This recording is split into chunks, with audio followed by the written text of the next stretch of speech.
సజీవుడైన యేసు క్రీస్తు నామంలో మనకందరికీ శుభములు.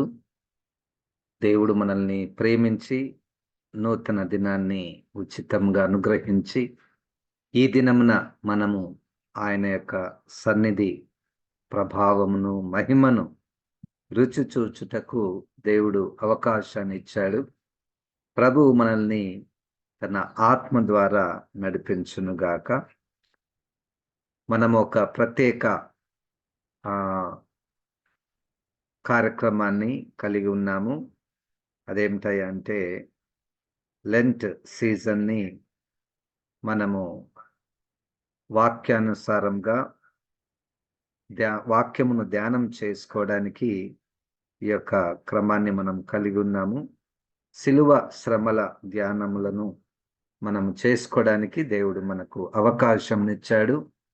లెంట్ అనేటువంటి ఆ పదము, దానికి సంబంధించినటువంటి చరిత్ర, అవన్నీ కూడా ఒకవైపు అది వాక్యానుసారంగా అది చేయాలని అటువంటిది ఏమి లేదు. అయినప్పటికీ ఆ సమయాన్ని మనము యేసుక్రీస్తు యొక్క సిలువ ధ్యానములు అవి వాక్యానుసారం. అది ఎప్పుడైనా ప్రతిరోజు కూడా క్రీస్తు నా కొరకు చనిపోయాడు, నా రక్షణ కొరకు చనిపోయాడు, లోకం కొరకు లోక పాపమును మోసుకొని పోవడానికి యేసుక్రీస్తు రక్తం కార్చాడు అన్నటువంటి ఆ సత్యము ప్రతిరోజు నెమరు వేసుకొనుట, ప్రకటించుట అది మంచిది. దేవునికి వందనాలు. మనము ఈ సిలువ శ్రమల ధ్యానముల కాలంలో ప్రభు నా మనసులో ఉంచినటువంటి విషయం ఏమనగా, పత్రికలలో నుండి కొన్ని పత్రికలను ఎంచుకొని ప్రభు చిత్తమైతే గలతీ పత్రిక, ఎఫెసీ పత్రిక, ఫిలిప్పీ పత్రిక, కొలసీ పత్రిక నుండి మనము ఈ సిలువ శ్రమలను ధ్యానములను మనం చేసుకుందాము. సాధారణంగా సిలువ శ్రమల ధ్యానములు మనకు సువార్తలలో ఎక్కువగా కనపడుతుంటాయి, కానీ ఇది ఒక కోణము. ఆ విధంగా మనము ఈ యొక్క యేసుక్రీస్తు సిలువ శ్రమల ధ్యానములను మనము చేసుకుందాము. ఈ సిలువ శ్రమల ధ్యానములు చేసుకుంటున్నప్పుడు మన యొక్క వాక్యాన్ని ధ్యానించే ఒక మంచి పద్ధతి ఏమిటంటే, ఒకవైపు యేసుక్రీస్తు సిలువను గురించి ధ్యానం చేయుట నంబర్ 1. రెండోది ఏంటంటే, ఆ సిలువలో ఆ శ్రమలు ఉన్నాయి కదా, అయితే క్రీస్తును వెంబడించే వారికి కూడా ఒక సిలువ ఉంది. ఇది సబ్జెక్టివ్ అంటారు. ఆబ్జెక్టివ్ అంటే యేసుక్రీస్తు యొక్క సిలువ, సబ్జెక్టివ్ అంటే క్రీస్తును వెంబడిస్తున్నటువంటి వారికి సిలువ. సో ఈ రెండు కోణాలు కూడా ఉన్నాయి అన్నటువంటి విషయాన్ని మనము గుర్తించుదాము. ప్రభు మనల్ని నడిపించిన రీతిగా కొన్ని పాఠాలను మనము నేర్చుకుందాము. గలతీ పత్రికలో 3వ అధ్యాయములో 13, 14 వచనాలు చదివి ఈరోజు మనము వాటిని మనం చేద్దాము. గలతీ పత్రిక 3వ అధ్యాయము 13 మరియు 14 వచనాలు. ఆత్మను గూర్చిన వాగ్దానము విశ్వాసం వలన మనకు లభించినట్లు అబ్రహాము పొందిన ఆశీర్వచనము క్రీస్తు యేసు ద్వారా అన్యజనులకు కలుగుటకై క్రీస్తు మన కోసము శాపమై మనలను ధర్మశాస్త్రము యొక్క శాపము నుండి విమోచించెను. ఇందును గూర్చి మ్రాను మీద వ్రేలాడబడిన ప్రతి వాడును శాపగ్రస్తుడు అని రాయబడి ఉన్నది. ధర్మశాస్త్రం యొక్క శాపము నుండి విమోచించెను. ధర్మశాస్త్రం యొక్క శాపము, ధర్మశాస్త్రము యొక్క శాపము యొక్క ఆ రిజల్ట్, ధర్మశాస్త్ర ప్రకారం ఎవరైనా శపించబడితే వారిని చంపాలి, అంటే ఒక మరణము జరగాలి. అయితే ఆ ధర్మశాస్త్రము నుండి మనల్ని విడిపించుటకు యేసుక్రీస్తు కింద వచనంలో మ్రాను మీద వ్రేలాడబడిన. పాత నిబంధనలో తల్లిదండ్రులకు అవిధేయులు అయినటువంటి వారు, తల్లిదండ్రులు మాట వినకుండా తిండిబోతులు, త్రాగుబోతులైనటువంటి వారిని మీరు రాళ్లతో కొట్టి ఒక చెట్టుకు వేలాడదీయండి అన్నటువంటి విషయం మనకు ద్వితీయోపదేశ కాండంలో కనబడుతుంది. అయితే ఇక్కడ అదే విషయాన్ని పరిశుద్ధాత్మ దేవుడు యేసుక్రీస్తుకి వాడుతున్నాడు.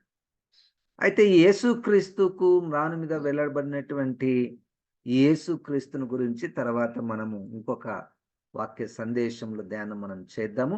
ఈరోజు మనం చూచే కోణం ఏమిటంటే ధర్మశాస్త్రము నుండి మనల్ని విమోచించుట. చాలా మంది క్రైస్తవులకు ఒక ప్రశ్న ఉంటుంది.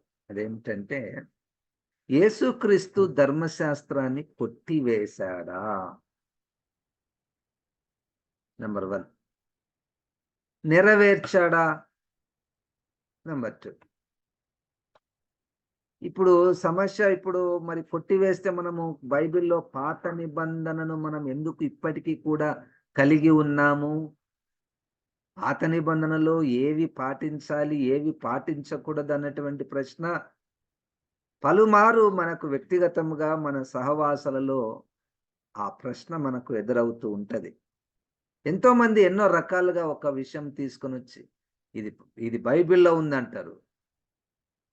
కొంతమంది బైబిల్లో ఉన్నా కానీ ఇది పాత నిబంధన అంటారు.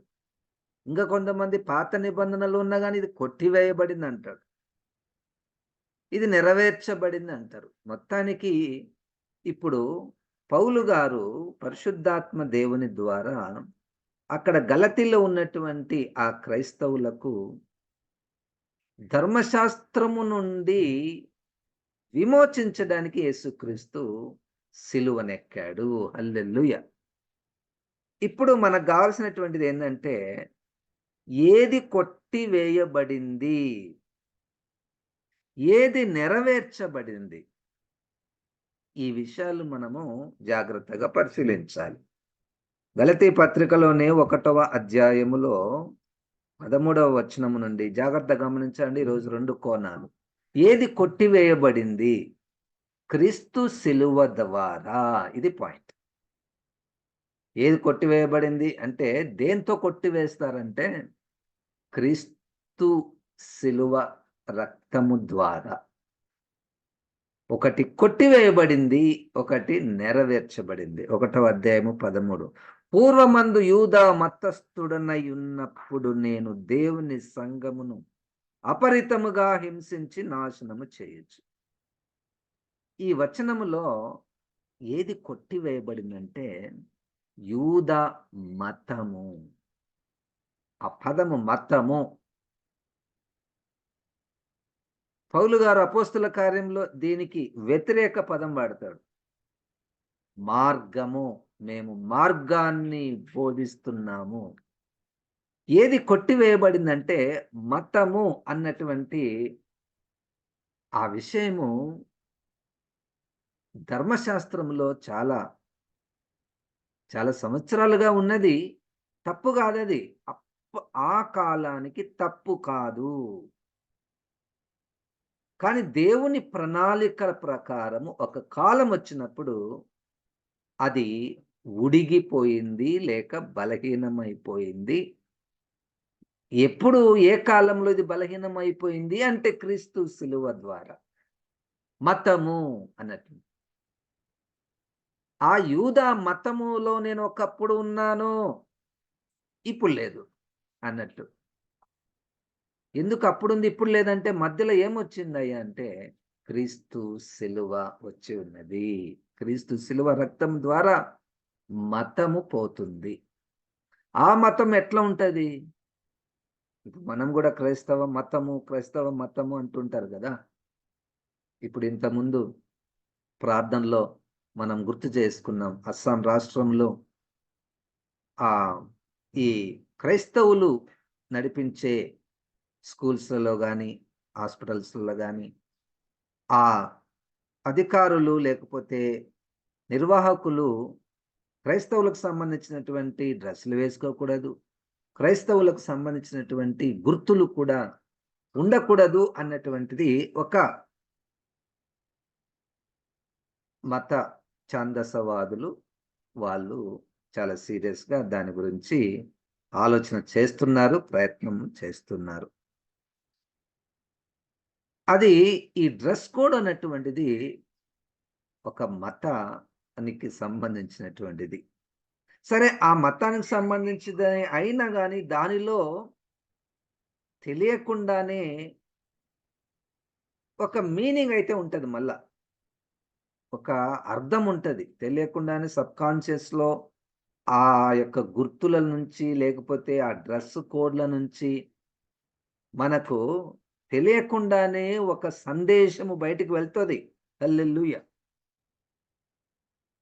కానీ విపరీతమైనటువంటి మతమున గురించినటువంటివి, దానికి సంబంధించినటువంటివి కూడా కొన్ని నష్టాలు కూడా ఉన్నాయి. సరే, 14 వచనము. 1:14 గలతీ పత్రిక. నా పితరుల పారంపర్యాచారమందు విశేషాసక్తి గలవాడనై నా స్వజాతీయులలో నా సమాన వయస్కులైన అనేకుల కంటే యూదుల మతములో ఆధిక్యత నొందితినని నా నడవడిని గూర్చి మీరు వింటిరి. ఏది కొట్టవేయబడిందంటే పితరుల పారంపర్యాచారమందు. ధర్మశాస్త్రము వేరే, పారంపర్యాచారాలు వేరే. దీన్ని మనకు సులభంగా అర్థం చేసుకోవాలంటే లా, రిటన్ లా అండ్ అన్‌రిటన్ ట్రెడిషన్స్. అంటే ఇవి బైబిల్‌లో ఉండవు. మధ్యలో స్టార్ట్ అయ్యుంటాయి. అది ఎక్కడో బైబిల్‌లో ఒక వచనమును తీసుకొని దానికి ఒక పరోక్షంగా ఆ బైబిల్‌లో ఉన్నటువంటి ఈ విషయాన్ని, ఆ ఐడియాను తీసుకొని వాళ్ళు ఒక ట్రెడిషన్‌ని ప్రారంభించుకుంటారు.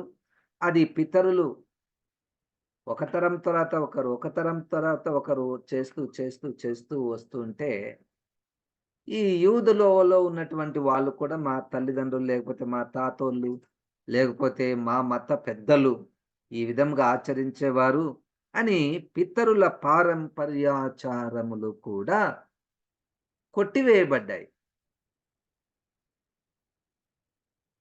ఇప్పుడు మన అంశం ఏమిటంటే యేసుక్రీస్తు యొక్క శిలువ ద్వారా, ఆయన మ్రాను మీద వ్రేలాడబడము ద్వారా ఈ ధర్మశాస్త్రము నుండి మనం విమోచించబడ్డాము. హల్లెలూయా!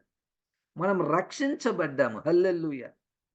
ఇప్పుడు మనకు రక్షణ అంటే ఏంది? యేసుక్రీస్తునందు విశ్వాసం ఉంచుటయే గదా! యేసును ప్రేమించుటయే కదా! ప్రార్థన చేయుట, వాక్యం చదువుటయే గదా! మనం రక్షించబడ్డాం కదా!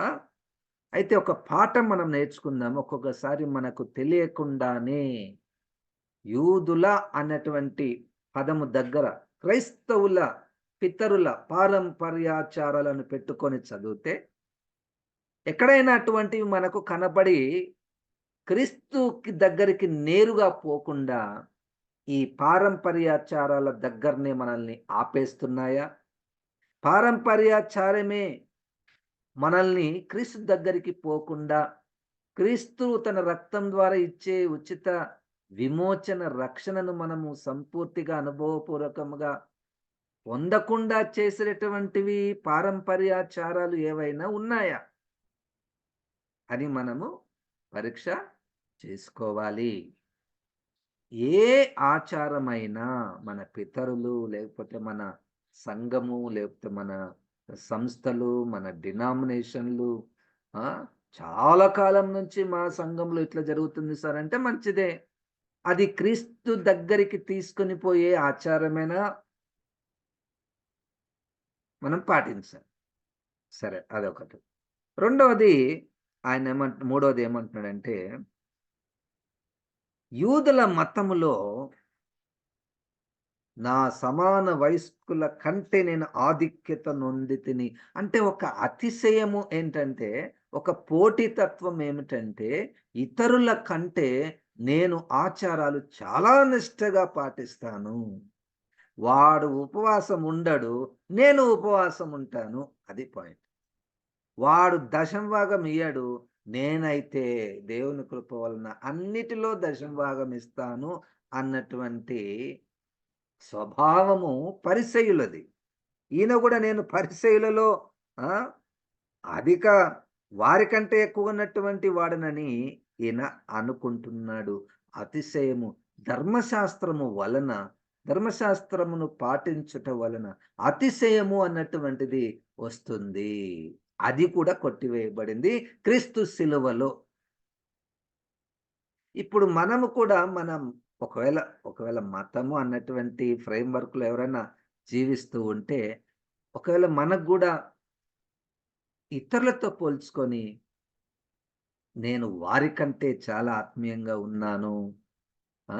వారికంటే కొన్ని మంచి పనులు చేస్తున్నాను అన్నటువంటి తలంపు రాకుండా ప్రభువు మనకు సహాయం చేస్తాడు.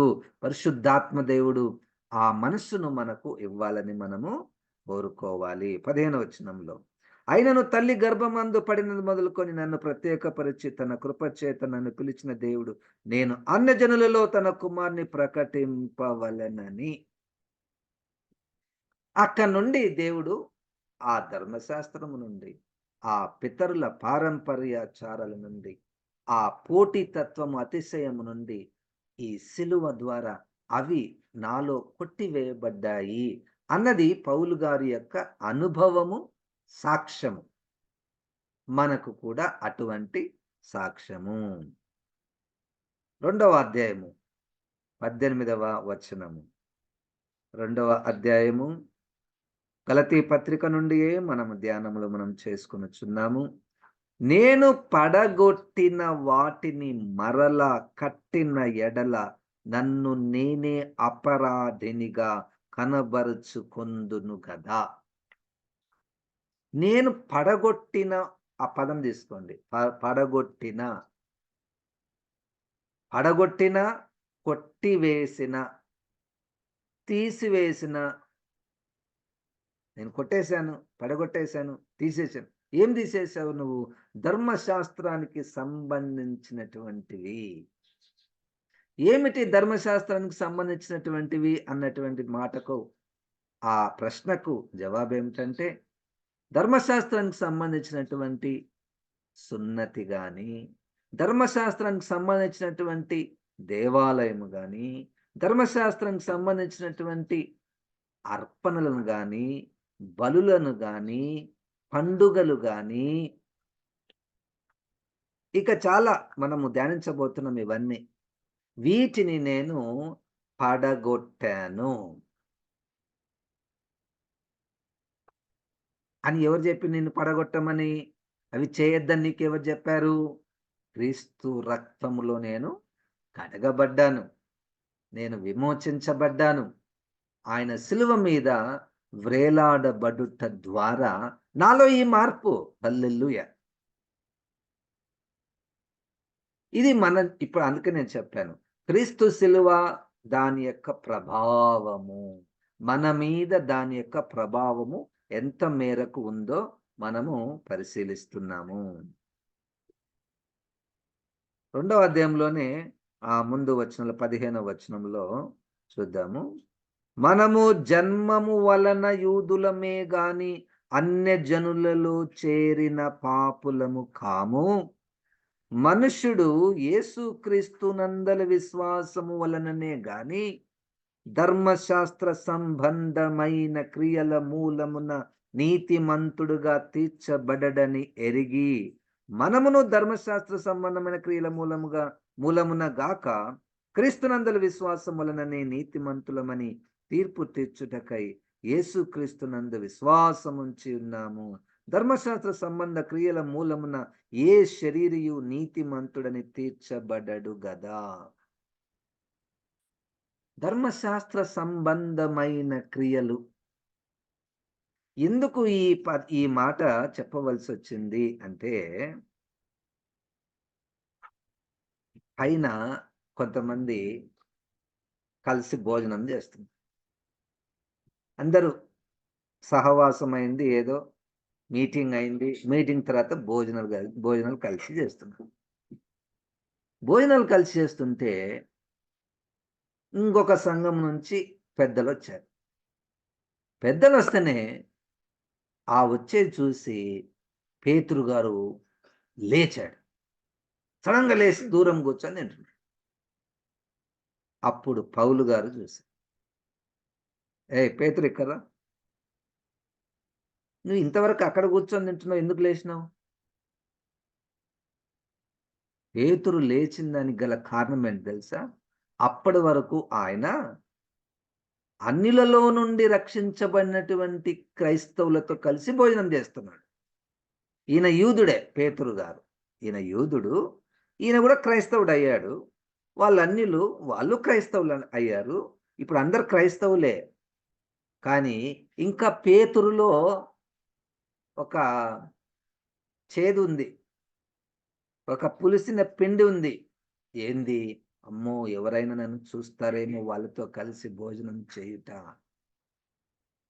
అని పౌలు గారు గద్దించారు వచ్చి. ఇదిగో నువ్వు ధర్మశాస్త్ర సంబంధమైనటువంటి క్రియ చేయుచున్నావు. అది కొట్టివేయబడింది. ఇక యూదుడని, గ్రీకు దేశస్థుడని, రోమియుడని, అన్యుడని ఆ భేదము లేదు. హల్లెలూయా! ఇప్పుడు ఆయన సంగతి అట్లుంటే, మన సంగతి తీసుకొనొద్దాం. మనం క్రీస్తు రక్తంలో కడగబడ్డాము. మనం రక్షణ పొందాము కదా! మన సహవాసములో మనం కూర్చునే దగ్గర లేతే భోజనం చేసే దగ్గర ఏ కారణము చేతనైనా ఒక వ్యక్తి నుండి, ఒక గుంపు నుండి నేను వేరుగా ఉండాలనేటువంటి తలంపు విమోచింపబడని తలంపు. విమోచింపబడని జీవితం. ఇంకొక మాటలో చెప్పాలంటే రక్షణ లేని జీవితం.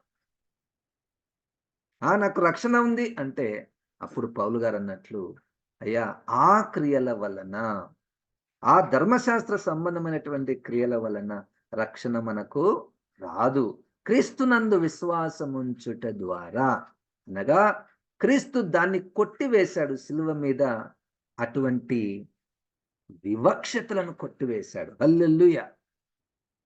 ఇది ప్రపంచమంతటికి క్రైస్తవులు బోధింపవలసినటువంటి నిత్య విశ్వ సత్యము. కానీ అక్కడక్కడ మనలో కూడా అవి కనపడుతూ ఉంటాయి. ప్రభువు మనకు సహాయము చేయును. 2వ అధ్యాయంలోనే గలతీయులకు రాసినటువంటి పత్రిక 2వ అధ్యాయము 16వ వచనము. కాగా మనము క్రీస్తునందు నీతిమంతులమని తీర్చబడుటకు వెదకొచ్చుండగా మనము పాపులముగా కనబడిన యెడల ఆ పక్షమందు క్రీస్తు పాపమునకు పరిచారకుడాయన అట్లనరాదు. నేను పడగొట్టిన వాటిని మరలా కట్టిన యెడల నన్ను నేనే అపరాధినిగా ఎంచుకొనుచున్నాను. 21వ వచనం చదువుదాము. నేను దేవుని కృపను నిరర్ధకము చేయను. నీతి ధర్మశాస్త్రము వలననైతే ఆ పక్షమందు క్రీస్తు చనిపోయినది నిష్ప్రయోజనమే. చూడండి, గలతీ పత్రిక 5 అధ్యాయాలు ఉంటాయి కదా! 6 అధ్యాయాలు ఉన్నాయి. 6 అధ్యాయాలలో ఎన్నో మర్మాలు. అందుకే నేను చాలా సార్లు బైబిల్ స్టడీలో చెప్తూ వస్తున్నాను. ఒక్కొక్క పదము చాలా బరువైనది, విలువైనటువంటిది, లోతైనటువంటిది. ఒక పదమును మనం కరెక్ట్‌గా అర్థం చేసుకుంటే అంటే దాని యొక్క సంపూర్ణ అర్థమును మనము తెలుసుకోవాలని ప్రయత్నం చేస్తే అది ఎంతో విశాలం. ప్రభు దాంట్లో ఉన్నటువంటి సారమును, వెలుగును, జీవమును మనకు పరిశుద్ధాత్మ దేవుడు బయలుపరుస్తాడు. హల్లెలూయా! దేవుని కృపను కృప అనే పదం ఎందుకొచ్చింది తెలుసా? Just an opposite of law. అంటే ధర్మశాస్త్రమునకు వేరుగా వచ్చినటువంటిది అది. అక్కడనే ఇది కొట్టివేయబడింది అన్నటువంటి మాట వస్తుంది. చూడండి, ధర్మశాస్త్రము అంటే పాత నిబంధన కాదు. గుర్తుపెట్టుకోండి. ఆదికాండం నుండి మలాకి వరకు ఉన్నటువంటి ఇదంతా ధర్మశాస్త్రము కాదు. తప్పది. తప్పు అది. అందుకే నేను ధర్మశాస్త్రము అంటే వేటిని అంటారు సార్? ఏ బోధలను ధర్మశాస్త్రం అంటారు? ఏ సంఘటనలను ధర్మశాస్త్రం అంటారు అని ఒక్క దగ్గర రాయబడలేదు కాబట్టి, మనము నిదానంగా ఒక్కొక్క దాన్ని ధర్మశాస్త్రములో ఇవి, ఇవి, ఇవి కొట్టివేయబడ్డాయి. ఎట్లా కొట్టివేయబడ్డాయి? నెరవేర్చుట ద్వారా కొట్టివేయబడ్డాయి. హల్లెలూయా! ఇక ఆ పరీక్ష అయిపోయిందింక. ఆ పరీక్ష అయిపోయింది. అంటే దాని మీద ఎగ్జామ్ రాసేసినాం. మనం ముందుకెళ్తున్నాం. ముందుకు వెళ్తుంటే మళ్ళా పాతయి మళ్ళా మనము తీసుకోము. ధర్మశాస్త్రము ఎలాగూ కొట్టివేయబడింది, పడగొట్టవేయబడింది, నిరర్ధకమైనది, నిష్ప్రయోజనమైనటువంటిది అన్న విషయాన్ని పౌలు గారు గలతీ పత్రికలో చెప్తున్నాడు. ఈ నిష్ప్రయోజనము, పడగొట్టబడుట, తీసివేయబడుట, కొట్టివేయబడుట ఇవన్నీ యేసుక్రీస్తు మ్రాను మీద వ్రేలాడబడుట ద్వారా జరిగినటువంటి కార్యాలు. 3వ అధ్యాయము గలతీ పత్రికల 3వ అధ్యాయము 2వ వచనము. ఇది మాత్రమే మీ వలన తెలుసుకొనగోరుచున్నాను, ధర్మశాస్త్ర సంబంధ క్రియల వలన ఆత్మను పొందితిరా, లేక విశ్వాసముతో వినుట వలన పొందితిరా? హల్లెలూయా! ధర్మశాస్త్ర సంబంధమైన క్రియల వలన మీరు ఆత్మను పొందారా? లేదా విశ్వాసం వలన ఆత్మను పొందుకున్నారా? ఇది ధర్మశాస్త్రం యొక్క బలహీనత. ధర్మశాస్త్ర సంబంధమైనటువంటి క్రియలు, అది యూదుల ధర్మశాస్త్రము గాని, ఇంకొక ధర్మశాస్త్రము గాని, ధర్మశాస్త్రము అన్నటువంటి మాటకు ఈ గలతీ పత్రికలో పౌలు గారు వాడినటువంటి మాట, ఇంకొక మాట ఏంటంటే బాలశిక్ష. అంటే బాలశిక్ష అంటే బాలుడు నడవడానికి శిక్ష అంటే శిక్షించడం కాదు, క్రమశిక్షణ. ఒక శిక్షణలో, ఒక తర్ఫీదులో ఉంచడానికి, చిన్నపిల్లలను తర్ఫీదులో ఉంచడానికి కొన్ని నియమ నిబంధనలు పెడతారు. అది ధర్మశాస్త్రం. అయితే ఇప్పుడు బాలుడు పెద్దగా అయిపోయాడు. తను సొంతగా ఆలోచించగలడు. సొంతగా ఏది మంచి, ఏది చెడు వివేచింపగలడు.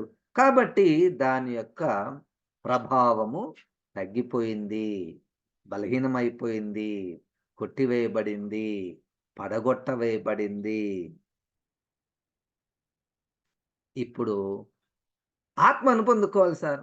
ఆత్మను పొందుకోవాలంటే ఏం చేయాలి? ఏ క్రియ చేస్తే ఆత్మ వస్తాడు మనకు అంటే, దానికి జవాబు లేదు. క్రియల వలన ఆత్మను రాదు. అది విశ్వాసము వలన మనకు ఆత్మ వస్తుంది. అపోస్తల కార్యంలో 8వ అధ్యాయంలో ఒకాయన ఇట్లా ప్రయత్నం చేశాడు. డబ్బులేమన్నా ఇస్తే ఆత్మ వస్తాడా? డబ్బులిచ్చి దేవుని దగ్గర దేవుని యొక్క వరమును పొందుకోవాలన్నటువంటిది ఎంత అది దేవునికి విరోధమైనటువంటి ఆలోచన కదా! చాలాసార్లు మనము ఆ డబ్బులిచ్చి దేవుని దగ్గర వరాలను పొందుకోవాలని ప్రయత్నం చేస్తుంటాం. అది వాక్యానుసారమైనటువంటిది కాదు. కనుక ప్రియులారా, ధర్మశాస్త్ర క్రియల వలన అది మనము విమోచింపబడలేదు. పౌలు గారు నేను క్రీస్తు సిలువ వేయబడిన క్రీస్తు నాకు పరిచయం అయ్యాడు. స్టార్టింగ్‌లోనే 9వ అధ్యాయంలో అపోస్తల కార్యంలో పౌలు గారికి అందినటువంటి సువార్త ప్రత్యక్షతతో అందింది. ఆ ప్రత్యక్షతలో నీవు హింసించుచున్న యేసును, అది పాయింట్. అది సువార్త. హింసించుచున్న అన్న మాటకు నీవు సిలువ వేస్తున్నటువంటి క్రీస్తునే నేను నీతో మాట్లాడుతున్నా. అది సువార్త. సువార్తలో హింస. ఎవరి హింస? యేసయ్య హింస. సువార్తలో యేసుక్రీస్తు రక్తము. అక్కడ ప్రారంభమైంది సువార్త. ఇక దాన్ని ఆయన పానం చేశాడు, దాన్ని ఆహారంగా తీసుకున్నాడు. ఇంక అక్కడి నుండి ఎప్పుడైతే ఆ సిలువను గూర్చినటువంటి వార్త, యేసుక్రీస్తు సిలువ వేయబడినటువంటి యేసుక్రీస్తు ప్రత్యక్షపరచబడ్డాడో, ఆయనలో ఉన్నటువంటి ఆ ధర్మశాస్త్ర క్రియలనన్నిటినీ కొట్టివేయబడ్డాయి, పడగొట్టేశారు. పితరుల పారంపర్యాచారాలు లేవు. ధర్మశాస్త్ర యూదుల ధర్మశాస్త్ర మతము లేదు. ఇతరుల మీద నేను వారి భక్తి పరులు కాదు అన్నటువంటి అతిశయము లేదు. ఇప్పుడు దాని స్థానంలో కృప వచ్చింది, విమోచన వస్తుంది. వీటిని మనం నిదానంగా ధ్యానం చేద్దాము. ప్రభువు మనల్ని సర్వసత్యములోనికి నడిపిస్తాడు. ఒకవైపు యేసుక్రీస్తు నా కొరకు సిలువలో వేలాడాడు. ఆయన రక్తం నా పాపములను తీసివేయడానికి ఆయన రక్తము కార్చాడు అన్నటువంటి వార్త, రక్షణ లేనటువంటి వారికి అది రక్షణ ఇచ్చినటువంటి సందేశం. ఇంకొక వైపు ఇప్పుడు రక్షణ మేము పొందాము, రక్షణ లేకపోయినా ఒక్కొక్కసారి నేను రక్షించబడ్డానే కదా అన్నటువంటి వారు పరీక్ష చేసుకోవలసినటువంటిది. నువ్వు రక్షించబడితే ఇంకా మతం ఎందుకుంది, ఇంకా పితరుల పారంపర్యాచారులు ఎందుకున్నాయి, ఇంకా అతిశయము ఎందుకుంది? ఇవన్నీ పరిశీలన చేసుకొని పరిశుద్ధాత్మ దేవుడు మరలా మనల్ని ఆ సంపూర్ణ రక్షణలోనికి మనల్ని నడిపించగలడు. ప్రభు మనకు సహాయం చేయను గాక. ప్రార్థన చేసుకున్నాను.